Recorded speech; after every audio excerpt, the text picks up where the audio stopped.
So every third Sunday we have this brown bag message where I take a couple of items that are not gross and that are not alive and come up with a sermon, a mini sermon on the spot. So does anyone have anything they would like me to sermonize from? Oh.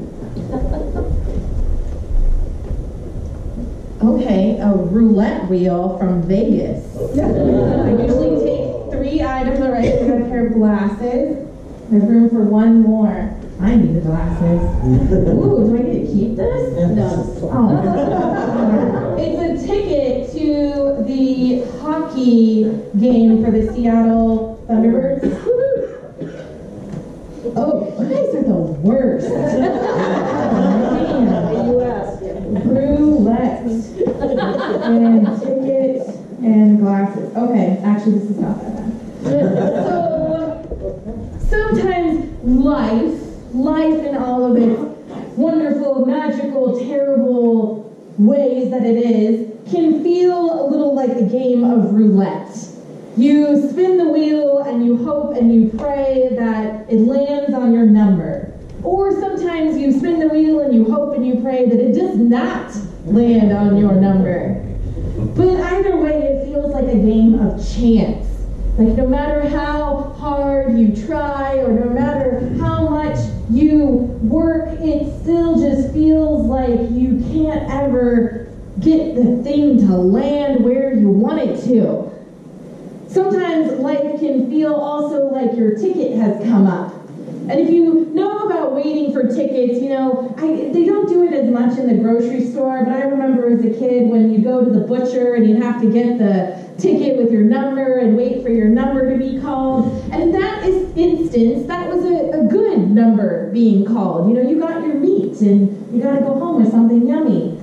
But you can also think about, when you're at the DMV and you're waiting for your number to come up, and even though, you might be there, at least in California, for a couple of hours waiting for your number to come up, it's not always the best thing when you get to the counter, this waiting for your number, but it kind of feels both in that sense like a game of chance.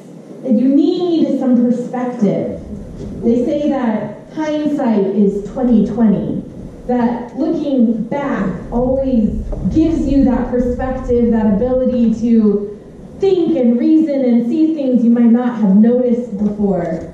But they don't, although tech companies would probably like to invent it, make glasses that help you see ahead. What's around the corner? What's waiting for you at the next turn? What number might be ready to be called up? But we as Christians have at least one thing on our side.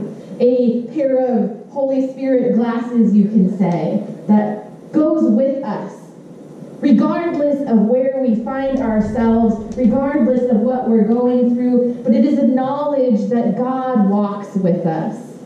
And it is a knowledge that we serve a God who is a resurrection God, who doesn't look at things the way we do, who sees the impossible, who sees all of the many things against us and says, that's nothing, I got this, and finds a way.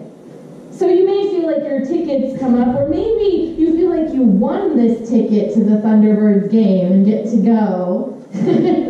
Barbara. And you may feel like your number is up or your number is not, but either way you can know that God is with you, wherever you go, whatever you find yourself in. And the secret is you may not be able to see God, but you can see God in the people around you. And that is where you find God walking with you, standing with you in these hard and good times. Amen? Amen. With that,